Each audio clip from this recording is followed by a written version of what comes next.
السلام عليكم ورحمة الله وبركاته. إن الحمد لله نحمده ونستعينه ونستغفره. أعوذ بالله من شرور أنفسنا ومن سيئات أعمالنا. من يهده الله فلا مضل له ومن يضلل فلا هادي له. وأشهد أن لا إله إلا الله وحده لا شريك له. وأشهد أن محمدا عبده ورسوله أما بعد.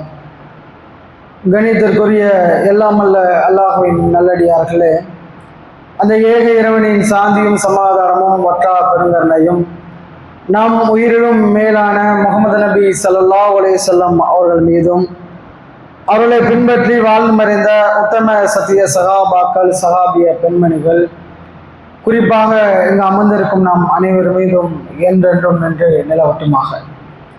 கணிதற்குரிய எல்லாம் அல்ல அல்லாஹ்வின் நல்லடியார்களே, நபிகள் நாயகம் ஸல்லல்லாஹு அலைஹி வஸல்லம் அவர்கள் சொல்லி காட்டுகிறார்கள், நிச்சயமாக இந்த உலகத்தில் உள்ள எல்லா மனிதர்களுமே பொறுப்பாளிகள் தான்.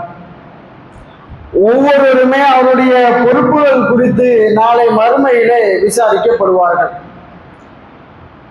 ஒரு ஊருடைய ஒரு தலைவர் அவருடைய குடிமக்களை குறித்து விசாரிக்கப்படுவார். ஒரு குடும்பத்தினுடைய ஒரு ஆண் அவர் தன்னுடைய குடும்பத்தாரர் குறித்தும், ஒரு குடும்பத்தினுடைய ஒரு பெண் அவர் தன்னுடைய குடும்பத்தார்கள் குறித்தும் விசாரிக்கப்படுவார்கள். அந்த விசாரணைக்கு அவர்கள் நாளை மறுமையிலே அல்லாஹ்விடத்துல பதில் சொல்ல வேண்டி இருக்கிறது. இன்னொரு செய்தியை அல்லாஹ்வுடைய தூதர் அவர்கள் குறிப்பிட்டு காட்டுகிறார்கள், நாளைக்கு மறுமையில ஒவ்வொரு மனிதனும் ஒரு சில கேள்விகளுக்கு பதில் சொல்லாமல் அந்த இடத்தை விட்டு நகரவே முடியாது. அல்லாஹ்வுடைய தூதர் அவர்கள் அதுல குறிப்பிடுறாங்க, ஒரு இளைஞன் தன்னுடைய இளமை பருவத்தை எவ்வாறு கழிக்க வேண்டும் கழித்தான் என்பதை பற்றியான அந்த கேள்விக்கு பதில் சொல்லாம அந்த இடத்தை விட்டு அவனால் நகரவே முடியாது என்று அல்லாஹ்வுடைய தூதர் அவர்கள் குறிப்பிட்டு காட்டுகிறார்கள். திருமறை குர்ஆனில் அல்லாஹ் சொல்லி காட்டுகிறான், சும்மலத்துஸ்அலுன்ன யௌமைதின் ஐன்னையும், உங்களுக்கு வழங்கப்பட்ட எல்லா அருள் கொடைக்காக வேண்டியும் நாளை மறுமையிலே அல்லாஹ்விடத்தில் நீங்கள் விசாரிக்கப்படுவீர்கள் என்று அல்லாஹ் சொல்லி காட்டுகிறான். ஒரு சமூகம், அது இளைஞர்களாக இருக்கட்டும் அல்லது வாலிப பருவத்தோடைய தொடக்கமாக இருக்கட்டும் அல்லது வளர்ந்து வரக்கூடியவர்களாக இருக்கட்டும், அவர்கள் ஒழுக்க மாண்புகளோடு அவர்கள் வர வேண்டும் என்று சொன்னால் சமூகத்தில் பொறுப்பாளியாக இருக்கக்கூடியவர்கள் பொறுப்பு உணர்வோடு நடந்து கொள்ள வேண்டும். ஒரு ஜமாத்துடைய தலைவரோ அல்லது ஒரு ஊருடைய தலைவர் ஒருவர் இருக்கிறார் என்றால் அவர் தன்னுடைய அந்த பொறுப்பை உணரணும். ஏதோ 4 பேர் வரும்போது நான் தான் தலைவரே, நான் தான் செயலாளரே, இவ்வளவு பெரிய நிர்வாகத்துக்கு நான் தான் பொருளாதாரது, அத்தனை பொருளாதாரம் என்கிட்ட தான் போகுது என்று பெருமை அடிப்பதற்காக வேண்டி அல்ல. தனக்கு கீழுள்ள அந்த குடிமக்கள், தனக்கு கீழுள்ள அந்த மக்கள் எவ்வாறு வாழ்கிறார்கள் என்பது ரொம்ப ரொம்ப முக்கியம். அதுல ஏராளமான விஷயங்கள் அடங்கி இருக்கிறது. அவருடைய ஒழுக்க மாண்புகள், அவர்களுக்கு எதிராக நடைபெறக்கூடிய அநியாயங்கள், அவருடைய செயல்பாடுகள், அவர்களுக்கு உண்டான அடிப்படை வசதிகள் என்று ஏராளமாக சொல்லப்பட்டு இருக்கிறது. அதே போல ஒரு குடும்பத்தினுடைய தலைவன் என்று சொன்னால் அவருக்கு என்ன பொறுப்பு இருக்கு? அந்த குடும்பத்துக்கு உண்டான எல்லா தேவைகளையும் பூர்த்தி செய்வது அவர் கடமை. ஒரு குடும்பத்தினுடைய தலைவி, அவர்களுக்கு என்ன பொறுப்பு இருக்கிறது? இப்படி பார்த்தோம் என்றால் ஒவ்வொருத்தருக்கும் அந்த பொறுப்புகள் ஏராளம் இருக்கிறது. மார்க்க அடிப்படையிலே நாம் எடுத்துக்கொண்டால், மார்க்க அடிப்படையில் இந்த பொறுப்புகள் குறித்து நாம் எடுத்துக்கொண்டோம் என்று சொன்னால், குறிப்பாக ஒரு குடும்ப தலைவன், ஒரு குடும்ப தலைவி, இந்த இரண்டையும் நாம் எடுத்துக்கொண்டோம் என்று சொன்னால் இன்றைக்கு நம்முடைய சூழ்நிலை என்ன? முன்னாடியே சொன்னேன், ஒரு சமூகம் ஒழுக்க மாண்புகளோடு வளர வேண்டும் என்றால் பொறுப்பாளர் என்பது பொறுப்புணர்வோடு இருக்கணும். அதன் குறிப்பாக ஒரு குடும்ப தலைவன் தலைவி கண்டிப்பாக பொறுப்பை உணர்ந்து செயல்படக்கூடியவராக இருக்கணும். அப்படி செயல்பட்டால்தான் அவர் கீழ் உள்ள அந்த மக்கள், அந்த குடும்பத்தார்கள், அவர் கீழ் உள்ள அந்த குழந்தைகள், இப்படி எல்லாருமே பொறுப்புணர்வோடு வளரக்கூடியவர்களாக இருப்பார்கள். இன்றைக்கு சமூகத்தினுடைய நிலை என்ன? இளைஞர்களை எடுத்துக்கொள்வோம். என்ன பண்றான்? ஒரு தகப்பனாக அவனுக்கு நல்ல உலக கல்வியை கற்றுக் கொடுக்க வேண்டும் என்று ஒரு தந்தை நினைக்கிறான். தப்பே கிடையாது.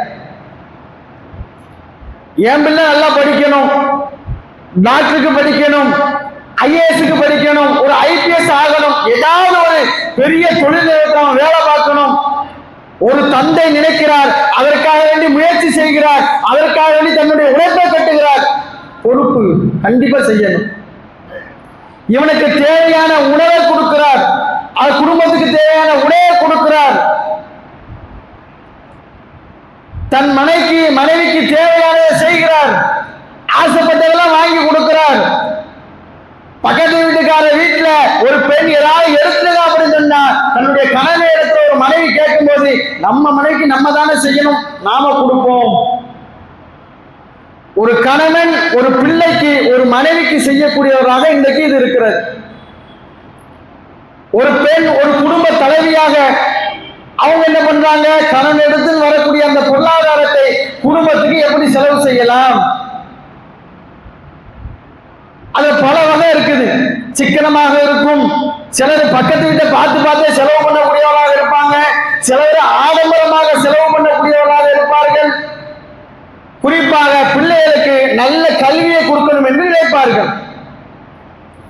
இது ஒரு குடும்ப தலைவன் ஒரு குடும்ப தலைவி, இந்த இரண்டு பேருடைய இந்த உலகத்தினுடைய பொறுப்பாக மனிதன் உணர்ந்திருக்கிறான்.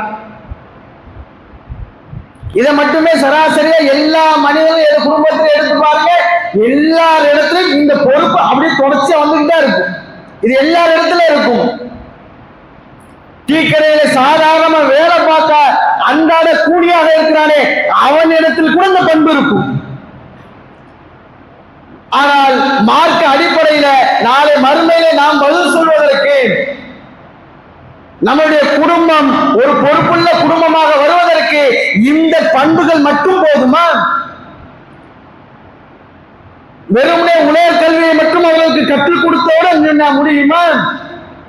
அவர்களுக்கு தேவையான பொருளாதாரத்தை நாம் கொடுத்தோட முடிஞ்சிருச்சா? அவருக்கு தேவையான இந்த உலகத்தில் தேவையான அடிப்படை வசதிகளை செய்து கொடுத்தால் மட்டும் போதுமா? கிடையாது. இன்னைக்கு இந்த பொறுப்பு என்கிறது இந்த நிலைப்பாட்டோட நிக்குதா இல்லையா? இந்த அளவுகளோட நிக்குதா இல்லையா? இதனுடைய விளைவு என்ன? உலக கல்வியை மட்டும் உலகத்துடைய பொருளாதாரத்தை மையப்படுத்தி மட்டும் ஒரு பொறுப்பாளராக ஒரு ஆண் பெண் செயல்படுவதனால் இன்னைக்கு நம்முடைய சமூகத்துல எப்படிப்பட்ட தீய பழக்க வழக்கங்கள்லாம் வந்திருக்குது. இளைஞர்களுக்கு மத்தியில பார்க்கிறோம், போதைக்கு அடிமையாக கூடியவனாக இன்னைக்கு இளைஞர்கள் இருக்கிறானா இல்லையா? ஒரு 10 ஆண்டு தான் 2014-15க்கும் 2025-26க்கு நீங்கள் எடுத்து பார்த்தீர்கள் என்றால் அப்படி தலைகீழாக மாறி இருக்கிறது. வணக்க வழிபாடுகளோடு மார்க்க கல்வியை கற்றுக்கொண்டு இருந்த இளைஞர்களுடைய அந்த விகிதத்தை எடுத்து பார்த்தால், இன்றைய கால சூழலை எடுத்து பார்த்தால் பாதிக்கு பாதி அப்படியே குறைஞ்சிருச்சு. மதுவிலே அடிமையாக இருக்கிறான், தவறான பழக்க வழக்கங்களுக்கு அடிமையாகிறான், போதையிலே தான் என்ன செய்கிறோம் என்பதை மறந்து விடுகிறான். சிலர் தன்னுடைய இந்த உலக வாழ்க்கையை அவனாகவே அழித்துக் கொள்ளக்கூடியவனாக இருக்கிறான். ஒரு நேரம் இருந்துச்சு, ஐவேளை தொழுகை இல்லாட்டி கூட ஜிம்மாவுடைய தொழுகை கடமைன்னு உணர்ந்திருந்தான். நம்மளாம் பார்க்கலாம் பள்ளிவாசல்ல கடந்த காலங்கள்ல அந்த தொழுகையை நிறைவேற்றுவதற்காக வேண்டியால் ஓடோடி வந்துருவான். சும்மாவுடைய பயனா கேட்க மாட்டான், முன்னாடி உட்கார மாட்டான். ஆனா தொழுகையில கரெக்டா தொழக்கூடியவனாக நிற்பான். இப்படி ஒரு சில இளைஞர்கள் இருந்தாலும் இல்லையா, கடைசியில ஓடோடி வருவான். இன்றைக்கு நிலைமை என்ன? அதுலயும் பின்னடைவு தான். எந்த அளவுக்கு? சும்மா நடக்கக்கூடிய இந்த காலகட்டத்தில் நேரத்தில் மது பாட்டிலை வாங்கக்கூடியவர்களாக இன்றைக்கு இளைஞர்கள் இருக்கிறார்கள். நம்ம இங்க உள்ள உட்கார்ந்து இருக்கிறதுனால நமக்கு தெரியல. ஜும்மாவுடைய இந்த நாளையில கடமையான இந்த தொழுகை என்பது எவ்வளவு முக்கியத்துவமாக சொல்லப்பட்டுச்சு, வெள்ளிக்கிழமையுடைய புனிதன் எவ்வளவு முக்கியத்துவமாக மார்க்கத்தில் சொல்லப்பட்டிருக்கிறது. இந்த நேரத்துல இந்த ஜும்மாவுடைய தொழுகை சொந்த ஊர்ல இருந்து புறக்கணித்து விட்டு மதுக்கரையில போய் நிற்கக்கூடியவனாக இருக்கிறான். அன்றைக்கு தொழுகையால் தொழுவன் வந்தானே, இன்னைக்கு அதை விட பின்தங்கிய நிலையில இருக்கிறான். ஆண்களுடைய நிலை இப்படி இருக்கிறது, பெண்களுடைய நிலை எப்படி இருக்கிறது? சமூக வலைத்தளம் என்பது இன்னைக்கு சீரனுடைய ஒட்டுமொத்த இது அதான். பார்க்கிறோமா இல்லையா? பேஸ்புக், இன்ஸ்டாகிராம் இது போன்ற சமூக வலைத்தளங்கள்ல மாட்டிக்கொண்டு கணவனுக்கு துரோகம் செய்யக்கூடியவர்களாக, தவறான காரியங்களில் ஈடுபடக்கூடியவர்களாக இன்றைக்கு பல பெண்கள் சிக்கி தவிக்கக்கூடியதை பார்க்கிறோம். என்ன காரணம்? மார்க்கம் இப்படிப்பட்ட ஒரு சூழல் நமக்கு சொல்லி தந்துச்சா? இஸ்லாமிய மார்க்கம் சொல்லப்படுகிற அந்த கொள்கை கோட்பாடு என்பது இப்படிப்பட்ட நிலைக்கு ஒரு மனிதனையோ, ஒரு ஆணையோ, ஒரு பெண்ணையோ, ஒரு இளைஞனையோ தள்ளுமா? கிடையாது. இதற்கு காரணம் என்ன தெரியுமா? பொறுப்பாளியாக இருக்க வேண்டியவன், இந்த சமூகத்திற்கு பொறுப்பாக மார்க்கம் சொல்லுது, அவன் சரியான பொறுப்பாளியாக இல்லை. ஒரு குடும்ப தலைவனா, ஒரு குடும்ப தலைவியா வருமானத்தை எதிர்பார்க்கிறோம், உலகத்தோடைய இன்பங்களை எதிர்பார்க்கிறோம், நாம் அனுபவிக்க நினைக்கிறோம், பிள்ளைகளுக்கு அனுபவிக்கணும் நம்ம நினைக்கிறோம், அவங்களுக்கு கொடுக்கணும் நினைக்கிறோம். ஆனால் அவர்கள் ஒழுக்கத்தோடு வருவதற்கு, அவர்கள் ஒழுக்க மாண்புகளோடு இந்த உலக வாழ்க்கைக்கு கழிப்பதற்கு அவர்களுக்கு தேவையான அந்த மார்க்கத்தோடைய கல்வியை கொடுப்பதற்கு நாம தயாராகலாம். ஏன்? நாமளே மார்க்க கல்வியை கத்துக்கல. இந்த மார்க்கத்தினுடைய கல்வி என்பது, இந்த மார்க்க கல்வியுடைய முக்கியத்துவம் என்பது நமக்கு முதல்ல புரியல, நாம கத்துக்கல. அதன் காரணமாக நமக்கு கீழுள்ள நம்முடைய பொறுப்பாக இருக்கக்கூடிய மக்களுக்கு நாம கொண்டும் போகல. அதுதான் காரணம். அதனுடைய விளைவுதான் இன்றைக்கு சமூகம் பல விஷயங்கள்ல சீரழிந்து இருக்கக்கூடிய காட்சியை பார்ப்போம். அப்ப முதல்ல பொறுப்பாளியாக இருக்கக்கூடிய நாம் இந்த மார்க்கத்தினுடைய கல்வியை கற்றுக்கொள்வதில் ஆர்வப்படக்கூடிய மக்களாக இருக்கும். நீ பார்க்கிறோம், கணவன் மனைவிக்கு மத்தியில பிரச்சனை, ரெண்டு பேர்ல யாரோ ஒருவர் தவறான விஷயத்துல ஈடுபடக்கூடியவர்களாக கணவன் மனைவிக்கோ, மனைவி கணவனுக்கோ துரோகம் செய்யக்கூடிய ஒரு நிலை வருது, பிரச்சனை வருது. குழந்தை இருக்கு, 5 வயசுல குழந்தை இருக்கு, ஒரு 10 வயசுல குழந்தை இருக்கு. இந்த மாதிரி சூழ்நிலையில இந்த சமூக வலைத்தளம் தான் இதற்கு முக்கிய பங்கு. அதான் இரண்டு பேருமே பிரியக்கூடிய அந்த நேரம், இவங்க வழியில, இவங்க வழியில, பிள்ளை யாரு கூடயாவது போகுதா இல்லையா? ஒரு குறிப்பிட்ட காலம் வருகிற நேரத்துல தன்னுடைய தந்தையோ தாயோ குறித்து யாராவது கேட்டால் அந்த குழந்தை என்ன பதில் சொல்லும்? ஒண்ணு தந்தை இடத்துல இருக்குது, இன்னொரு தாய் இடத்துல இருக்குது, இல்லாவிட்டா ரெண்டையும் பிரிஞ்சு எங்கேயாவது இடத்துல இருக்குது. வளர்ந்து நிற்கக்கூடிய அந்த நேரத்துல என்னுடைய தந்தையார் தாயார் என்று ஒருவன் கேட்கிற பொழுது வெட்டி தவக்கூடியதா இருக்கு. நடக்குதா இல்லையா? அவலம் கடைசியில பாதிக்கப்படக்கூடியது குழந்தை பெரும்பகுதியாக இந்த குழந்தைகளாக தான் இருக்கு. ஏதாவது ஒரு தப்பு நடந்ததுக்கு பின்னால், ஏதாவது ஒரு தவறு நமக்கு கண்ணுக்கு நடந்ததுக்கு பின்னால் சமூக வலைதளங்கள் நம்ம நிறைய பார்க்கிறோம்.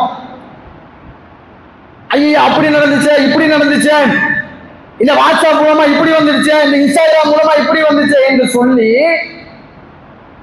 தவறுகளுக்கு நடந்ததுக்கு பின்னால் வருத்தப்படக்கூடியவர்களாகத்தான் இன்றைக்கு நாம் இருக்கிறோம். அந்த தவறுகள் நடப்பாமல் இருப்பதற்கு மார்க்கம் எந்த வழிமுறையை நமக்கு கற்றுத் தந்ததோ அதை அப்படி புறக்கணித்து தள்ளி வச்சிருக்கோம். ஒரு தப்பு செய்யக்கூடாதுன்னா, ஒரு தவறின் பக்கம் நெருங்கக்கூடாது என்று சொன்னால் அவன் எடுத்த இரையச்சம் இருக்கணும். அப்படிப்பட்ட இரையச்சத்தை பெற்றுத் தருகிற இந்த மார்க்கத்துடைய கல்வி என்பது நம்மகிட்ட இல்லை. நாம் கொண்டு செல்ல வேண்டிய பொறுப்பாக இருக்கக்கூடிய அடுத்த தலைமுறை மக்களுக்கும் நாம கொண்டு செல்ல. இதெல்லாம் விட்டுட்டு தப்பு நடந்ததுக்கு பின்னால் உட்கார்ந்து ஐயோ அம்மான்னு கத்துறோம். என்ன பிரயோஜனம்? அதுல என்ன பலன் இருக்கு? அது கண்ணியத்திற்குரிய அல்லாஹ்வின் நல்லடியார்கள, அப்போ இந்த மார்க்கத்துடைய இந்த கல்வி என்பதை முதல்ல நாம தெரிந்திருக்கக்கூடிய ஒரு நிலையில வரணும். அதற்காக வேண்டி ஆர்வப்படக்கூடிய மக்களாக நாம இருக்கோம். சஹாபாக்களுடைய வாழ்க்கையை பார்த்துக்கிறோமா இல்லையா? இந்த மார்க்கத்துடைய கல்வியை கற்பதற்காக வேண்டி அவர்கள் எடுத்த அந்த முயற்சி என்பது, அவர்கள் தேடிய அந்த தேர்தல் என்பது எந்த அளவுக்கு இருந்துச்சு? வாழ்க்கையில தங்களுடைய ஒரு நாள்ல ஒரு சிறு பகுதியை அந்த மார்க்கத்துடைய கல்வியை கற்பதற்காக வேண்டி ஒதுக்கிய நபித்தோழர்கள் இருக்கிறார்கள். நாமெல்லாம் அடிக்கடி கேள்விப்படக்கூடிய சம்பவம், அல்லாஹ்வுடைய தூதரவங்க 70 நபித்தோழர்களை திருமறை குர்ஆனை மனப்பாடம் செய்தவர்களாக வார்த்தை எடுக்கிறாங்க. இவங்களுடைய வேலை எப்படி இருந்துச்சு? இவங்களுடைய அந்த வாழ்க்கை எப்படி இருந்துச்சு? வேலைக்கு போகாம இருந்தாங்களா? கிடையாது. பகல் பொழுதுல வேலைக்கு போனாங்க. சுள்ளிகளை பிறக்குவாங்க, விறகுகளை பிறக்குவாங்க, அதை வியாபாரம் செய்வார்கள். அந்த வியாபாரத்தின் மூலமாக வரக்கூடிய பொருளாதாரத்தை கஷ்டப்படக்கூடிய திண்ணை தோழருக்கும் கொடுக்கிறாங்க. இது உலக வாழ்க்கைக்கு தேவை. மஸ்ஜித் நபவி பள்ளிவாசல்ல தொழுகைக்கு வரக்கூடிய அந்த மக்களுக்காக வேண்டி தண்ணீர் இறைத்து வைத்தார்கள் ஒளி செய்வதற்கு. இரவு நேரத்துல உட்கார்ந்து திருமறை குர்ஆனை மனப்பாடம் செய்யக்கூடியவர்களாக இருந்தான். இன்னைக்கு இந்த திருக்குர்ஆன் வசனம் வந்திருக்கா, மனப்பாடம் செய்வாங்க.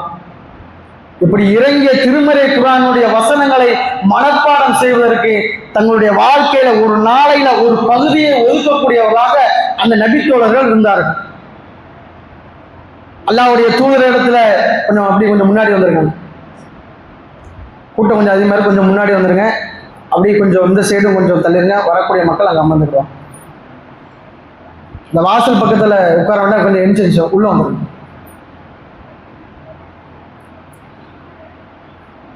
நபிகள் நாயகம் ஸல்லல்லாஹு அலைஹி வஸல்லம் அவரிடத்துல ஒரு சில கூட்டத்தாரர் என்ன பண்றாங்கன்னா, இவங்களை பிரச்சாரத்துக்கு அழைத்து செல்வதற்காக வேண்டி கூட்டிட்டு போறாங்க. பிரச்சாரத்துக்கு நாங்கள் இவங்களை கூட்டிட்டு போறோம், எங்க ஊர் மக்களுக்கு நாங்கள் சொல்ல வேண்டியிருக்கு என்று அழைத்து செல்லக்கூடிய நேரத்துல இந்த நபித்தோழர்கள் 70 நபர்களுமே கொல்லப்படுறாங்க.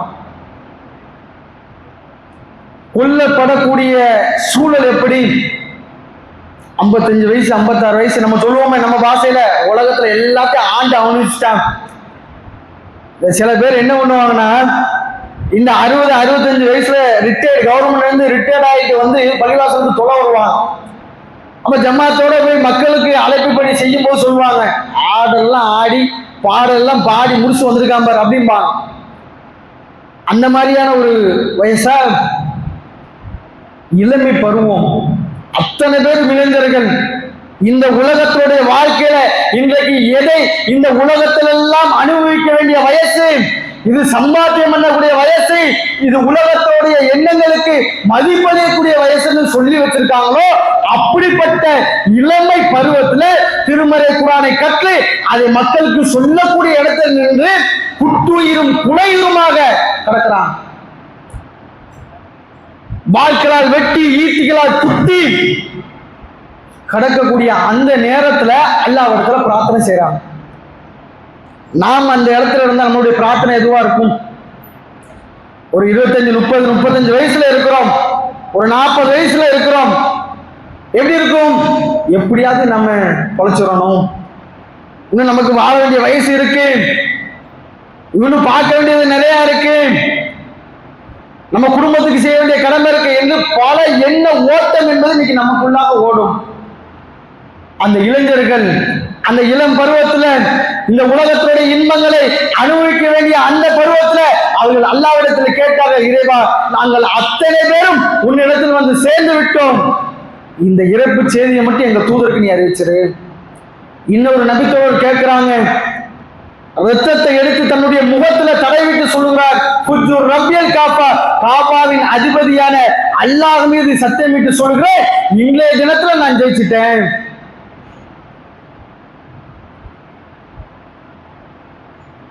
இந்த அளவுக்கு அந்த மார்க்கத்துடைய கல்வியை அவர்கள் நேசித்ததுடைய விதம், அவங்க இந்த உலகத்தோடு பிரிகிற அந்த நேரத்துல மன மகிழ்ச்சியோடு இந்த உலகத்துடைய பிரிவு என்பது எந்த கவலையும் அவருக்கு அளிக்கல, எந்த துக்கத்தையும் தரல.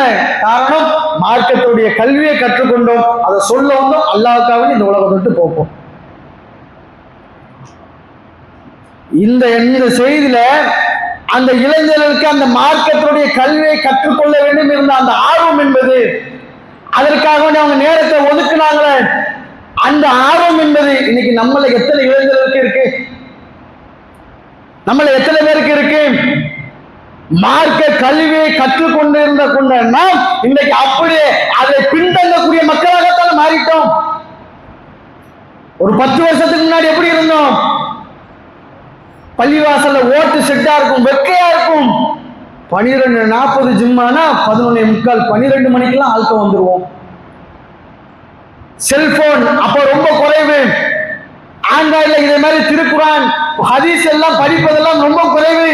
அந்த மாதிரி நேரத்துல திருமறை குரானை எடுத்து படிக்கக்கூடியதா இருந்தோமே, ஹதீஸ் எடுத்து படிச்சோமே, ஒரு ஹதீஸை எடுத்து பார்க்க 10 ஹதீஸை தேடி தேடி பொறுத்தமே, எங்க போச்சு ஆர்வம்? அந்த கல்வியோடைய தேர்தல் அன்னைக்கு இருந்துச்சு, இன்னைக்கு எங்க போச்சு? அந்த இப்னு கஸீர்ங்கிற அந்த திருமறை குரானுக்கு விளக்கம் இருக்குது, ஒரு பள்ளிவாசல்ல 5 தான் இருக்கும் அல்லது 4 இருக்கும்.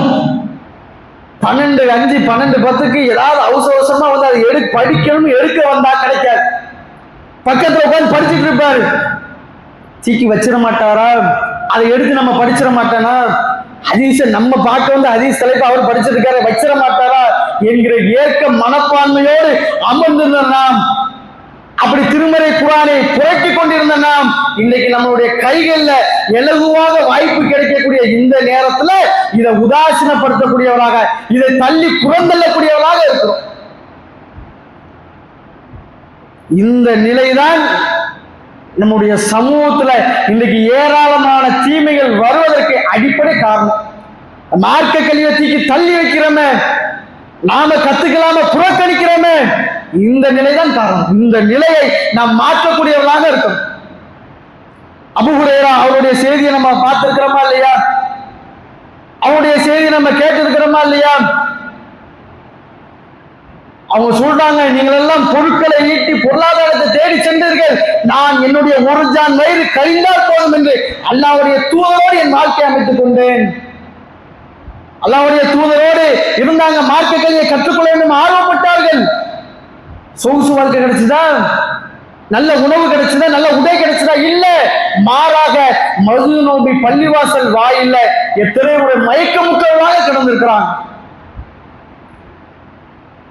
இப்படிப்பட்ட பல கஷ்டங்கள், பல இன்னல்கள், பல துன்பங்களை அனுபவிக்கக்கூடிய அந்த நேரத்தில் கூட மார்க்கத்தினுடைய அந்த கல்வியை கற்றுக்கொள்வதில் சகாபாக்கள் ஆர்வப்படக்கூடிய மக்களாக இருந்தார்கள். அப்படிப்பட்ட அந்த ஆர்வம் என்பது பொறுப்பாளராக இருக்கக்கூடிய நமக்கு, இளைஞர்களாக இருக்கக்கூடிய நமக்கு முதல் அடிப்படையாக வர வேண்டும். அல்லாஹ் ரப்பல் ஆலமீன் அப்படிப்பட்ட நல்ல ஒரு பாக்கியத்தை நாம் அனைவருக்கும் தந்துருவான் என்று கூறி என்னுடைய முதல் உரை செய்கிறேன்.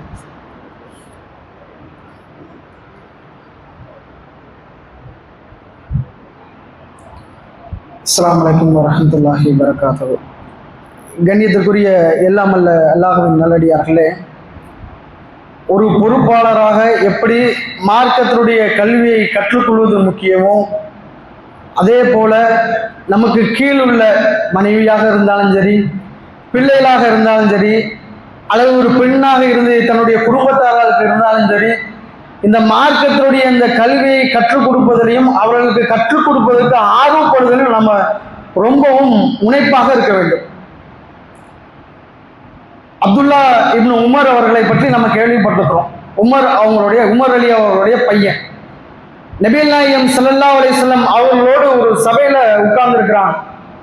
இப்போ அல்லாஹ்வுடைய தூதர் அவர்கள் ஒரு கேள்வி கேட்கிறாங்க. முஸ்லிம்களுக்கு ஒப்பான ஒரு மரம், அதோடைய இலைகள் உதிர்வது கிடையாது என்று அதோடைய தன்மைகளை சொல்லி இது என்ன மரம் என்று கேள்வியை கேட்கிறாங்க. அப்ப அப்துல்லா பின் உமர் அவர்கள் சுத்தி சுத்தி பார்க்கிறாங்க. மூத்த நபித்தோழர்கள்லாம் அமைதியாக இருந்ததை பார்த்து வெட்கப்பட்டு உட்கார்ந்து இருக்கிறான்.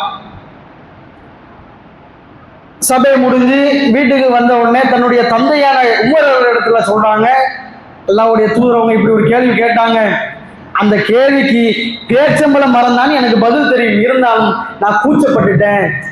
மூத்த நபித்தோழர்களா இருக்கும்போது நான் சின்ன பையன் தானே, கூச்சப்பட்டுட்டேன், அதனால அங்க பதில் சொல்லலை என்று அவர் சொல்லுகிறார். இந்த இடத்துல ஒரு தந்தையுடைய ஏக்கம் எப்படி இருக்குங்கிறது உமர் அவங்க பட்ட அந்த ஏக்கம் ஒரு எடுத்துக்காட்டு. இன்னைக்கு பிள்ளைகளுக்கு நம்ம என்ன எதிர்பார்க்கிறோம்? நல்லா படி, நல்லா சம்பாதி, டிவியா பார்த்துக்க, சினிமாவா பார்த்துக்க, உலகத்துல மற்ற விமர்சனம் செய்யாத எந்த தவறுனாலும் ஓகே செஞ்சுக்க, இதான் நம்ம இது. சம்பாத்தியம் பண்ணி தந்தா போதும், நல்லா படிச்சா போதும், இதை மட்டும்தான் இலக்கா வச்சிருக்கிறோம். உமர் அவங்க சொல்றாங்க, என்ன இப்படி பண்ணிட்டீங்க?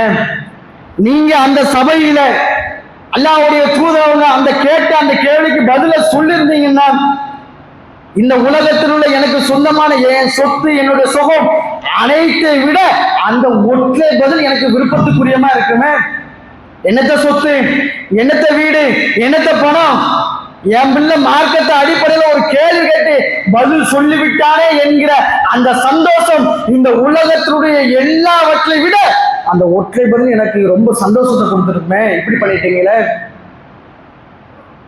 இந்த ஏக்க நிலை நம்மகிட்ட இருக்கா? நம்மளுடைய பிள்ளை மார்க்க கல்வியை சரியா கற்றுக்கொள்ள மாட்டுக்கான அதற்காக எந்த முயற்சியும் நாம எடுக்காம இருக்கிறோம் என்கிற ஏக்க நிலை வருதா?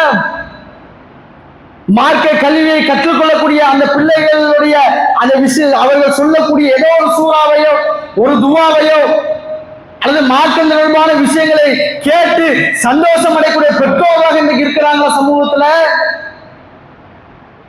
இப்படிப்பட்ட ஒரு ஏக்க நிலை, ஒரு மனப்பான்மை நம்ம இடத்துல வரும்.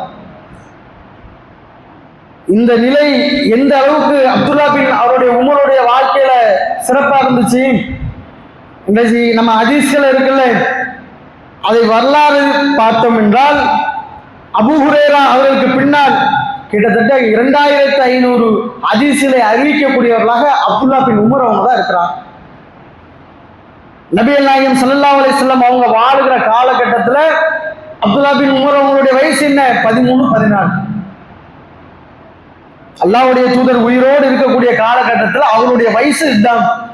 அந்த இளமை பருவத்தில் அவர்கள் அந்த மார்க்க கல்வியை கற்றுக்கொள்ள வேண்டும், அவர்கள் பட்ட ஆர்வம், அவருடைய அந்த தந்தையுடைய அந்த ஆர்வம், அந்த தந்தையுடைய அந்த முயற்சி என்பது எப்படிப்பட்ட ஒரு சிறப்புக்குரிய ஒரு இடத்தை அவங்களுக்கு பெற்றுக் கொடுத்திருக்கு.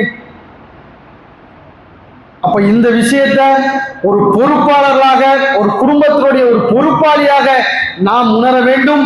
நாம் இந்த மார்க்கத்தினுடைய கல்வியை கற்றுக் கொடுக்க வேண்டும். நமக்கு கீழ் உள்ள அந்த பொறுப்பு உள்ள அந்த மக்களுக்கு இந்த மார்க்க கல்வியை கற்றுக் கொடுத்து அவர் ஒழுக்கமுள்ள ஒரு சமுதாயத்தை உருவாக்குவதற்கு நாம் இதை அடிப்படையாக செய்ய வேண்டும் என்பதை கேட்டுக்கொண்டு என்னுடைய ஜும்மா உரையை செய்கிறேன். வாஹிர் தஅவானா அல்ஹம்துலில்லாஹி ரப்பில் ஆலமீன். அஸ்ஸலாமு அலைக்கும் வரஹ்மத்துல்லாஹி வபரகாத்துஹு.